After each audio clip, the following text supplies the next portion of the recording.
દામિની, હા બા. તને કઈ સમાચાર જ નહીં મળતા હોય હે ને બેટા? શેની વાત કરો છો? તમને બસ. ખબર છે ને ન્યૂઝ જોવા મને નથી ગમતા. એ સમાચાર નહીં, એ સમાચાર તો દુનિયા આખી જોવે છે, પણ આપણા જીવનના સમાચાર સારા છે કે માઠા છે એ તો આપણે જ જોવા પડે ને. શેની વાત કરો છો તમે? નહીં ખબર પડે તને, કારણ કે તું તો અહીંયા આવી ગઈ છે. આમ કરશે તો જ હું જઈશ, મને બોલાવશે તો જ જઈશ, મારી જે જરૂરિયાત છે પૂરી કરશે તો જ જઈશ. તને ખબર છે? બા, વાંધો મને ફક્ત કપડાથી જ હતો, બીજી કોઈ ડિમાન્ડ મેં નથી કરી. હા, કપડાથી જ વાંધો હતો ને? એ લોકોએ એનું સોલ્યુશન લાવી દીધું. શું? એ લોકોએ તારી એ સમસ્યાનો નિવેડો લાવી દીધો જ બેટા. શું? તારા તો હજી છૂટાછેડાઈ નથી થયા અને એણે બીજા લગ્ન કરાવી દીધા છે. બને જ નહીં. હમ, એ બીજા લગ્ન કરે જ નહીં. થઈ ગયા છે તો થઈ ગયા છે. તું ના પાડીશ એટલે નથી થયા એમ, પણ આ હકીકત છે. કોણે કહ્યું તમને? સમાચાર મને મળે ને. તો સારું કહેવાય ને, લગ્ન કરી લીધા. હવે જ તો મજા આવશે ને. હવે હું મારી ગેમ ચાલુ કરીશ. અચ્છા, તો તું અહીંયા એ સમયની રાહ જોવે છે કે તું તારો ખેલ ચાલુ કરી શકે, પણ તું હારી જઈશ. હું કઈ હારવાની નથી બા. હવે તો સમય આવ્યો છે બધાને પોતપોતાના અરીસા દેખાડવાનો.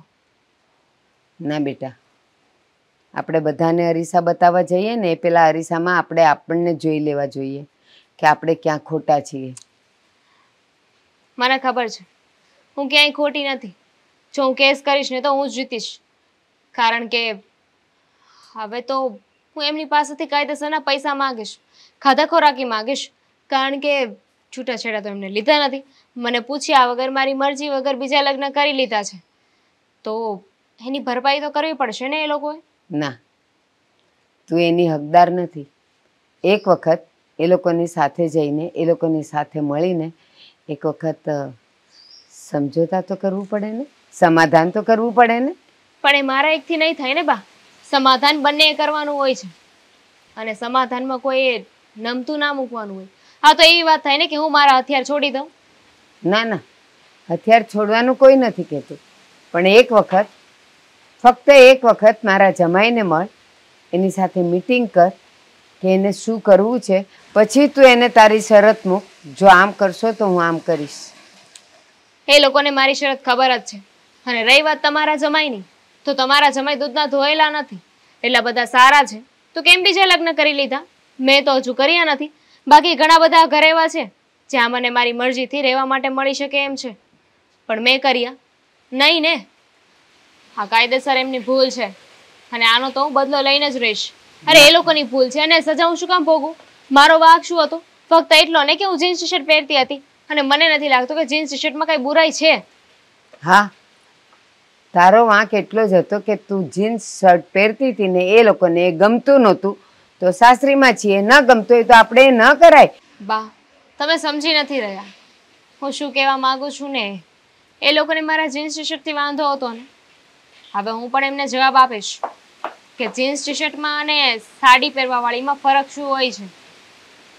આપણે એ ફરક કોઈને બતાવવાની જરૂર નથી બેટા.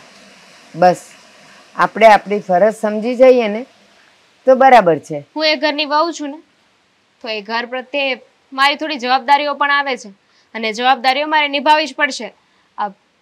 ડોન્ટ વરી, એ જવાબદારી બહુ સારી રીતે નિભાવીશ હવે.